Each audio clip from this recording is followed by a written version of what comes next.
Good afternoon बच्चों। मेरा नाम हंस कुमार, मैं डाइट प्रवक्ता कांट ऑनलाइन क्लासेस में आपका स्वागत करता हूं। जो बच्चे आज ऑनलाइन हैं वो अपना इंट्रोडक्शन दीजिए और बताइए कि आपका सिलेबस मैथमेटिक्स में कहां तक हो चुका है। सेकंड सेमेस्टर वाले बच्चे ध्यान दें और अपना सिलेबस बताइए कहाँ तक आपका सिलेबस हो चुका है। उसके आगे मैं पढ़ाऊँगा। इससे पहले का जो सिलेबस है वो जावेद सर ने आपको कराया होगा। तो जावेद सर ने बताया था मुझे आपका जो यूनिट 8 है वो कंप्लीट हो चुकी है, व्यंजकों का गुणनफल एवं सर्वसमीकाएं। तो इससे अगली यूनिट जो है वो है क्षेत्रफल, आयतन, धारिता की संकल्पना एवं इकाई। तो बच्चों क्षेत्रफल के बारे में आप जानते ही हो।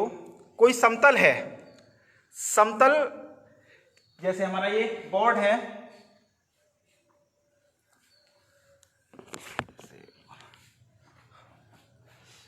इस बोर्ड ये एक समतल है। समतल पर हम कुछ आकृतियां बना सकते हैं, जैसे एक ट्रायंगल है, यानी जो आकृति 2 डायमेंशनल होगी वो समतल पर बनाई जा सकती है। यानी ऐसी आकृति जो 3 ओर से घिरी हो तो वो आकृति हमारी त्रिभुज कहलाती है। इसके बाद आता है हमारा आयत। ये भी हमारी समतल पर ड्रॉ की जा सकती है आयत को। इसमें क्या होगा, आमने सामने की भुजाएं ये समान होती है, आमने सामने की भुजाएं समान होगी और इसके विकर्ण जो होंगे वो भी समान होंगे। और प्रत्येक एंगल यानी ए बी सी डी अगर हमारा आयत है तो प्रत्येक एंगल इसका 90 डिग्री का होगा। इसके बाद एक हमारी है 4 भुजाओं की एक आकृति है हमारे पास, समांतर चतुर्भुज। समांतर चतुर्भुज और आयत में क्या डिफरेंस है? समांतर चतुर्भुज में आमने सामने की भुजाएं बराबर होंगी और आयत में भी आमने सामने की भुजाएं होंगी। सिर्फ डिफरेंस ये है कि इसके विकर्ण आपस में बराबर नहीं होते। विकर्ण क्या है इसमें? AC और इसमें है BD, दोनों आपस में बराबर नहीं होंगे। अब इसमें ना ही प्रत्येक कोण 90 अंश का होगा, इसमें आमने सामने के कोण तो समान होंगे, यानी एंगल A बराबर एंगल C होगा, एंगल B बराबर एंगल D होगा, लेकिन प्रत्येक कोण 90 अंश का नहीं होता। एक आकृति 4 भुजाओं वाली होती है हमारी समचतुर्भुज, ABCD। ये समचतुर्भुज ये वर्ग से आया है, यानी हमारा एक वर्ग है ABCD वर्ग में हमारी सारी भुजाएं बराबर होगी। AB बराबर BC, BC CD और DA, चारों भुजाएं बराबर होंगी। ऐसे ही समचतुर्भुज में हमारी चारों भुजाएं बराबर होती हैं। वर्ग में विकर्ण भी बराबर होंगे, लेकिन समचतुर्भुज में विकर्ण बराबर नहीं होते, is not equal to AC। बस ये विकर्ण एक दूसरे को समद्विभाजित करते हैं और विकर्ण 90 डिग्री पर इसको काटते हैं। अब आ जाए हम त्रिभुज पे। हमारा टॉपिक है क्षेत्रफल। क्षेत्रफल में शीर्ष A से हमने BC पर एक लंब डाला AD। अब क्या करेंगे, इसका क्षेत्रफल क्या होगा? त्रिभुज ABC का क्षेत्रफल 1/2 आधार गुणा ऊंचाई होता है।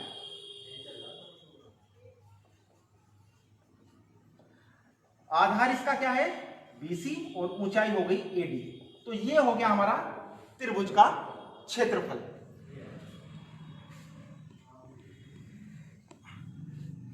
अब इसके बाद आते हैं हम वर्ग का।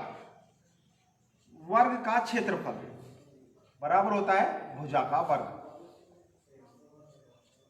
यानी ABCD अगर हमारा एक वर्ग है तो AB भुजा हो गई, तो AB का वर्ग इसका वर्ग का क्षेत्रफल हो गया। अब आता है आयत का क्षेत्रफल।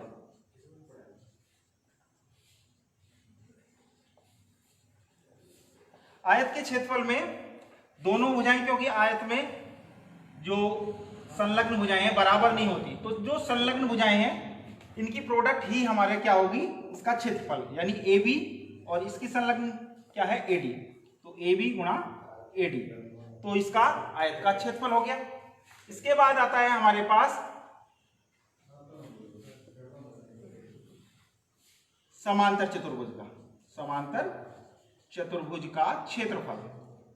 समांतर चतुर्भुज के क्षेत्रफल में क्या करेंगे, समांतर चतुर्भुज का विकर्ण जो होता है, ये हमारा समांतर चतुर्भुज है, इसका विकर्ण, दोनों विकर्ण इस समांतर चतुर्भुज को दो त्रिभुजों में, बराबर त्रिभुजों में बांटते हैं। अब मान के चलिए ये वाला हमारे पास ABCD हमारा समांतर चतुर्भुज हो गया और AC इसका डायगोनल हो गया यानी विकर्ण। तो हमारे पास दो त्रिभुज बन गए ACD और ABC, तो दोनों को जोड़ देंगे यानी दो त्रिभुजों का हम क्षेत्रफल ज्ञात करेंगे, यानी 2 टाइम्स कर देंगे त्रिभुज ACD का क्षेत्रफल। और त्रिभुज का क्षेत्रफल ज्ञात करना हम जान ही चुके हैं, इससे हम त्रिभुज का क्षेत्रफल ज्ञात कर सकते हैं। इसी तरह से समचतुर्भुज का है, समचतुर्भुज का क्षेत्रफल भी इसी तरह से ज्ञात किया जा सकता है।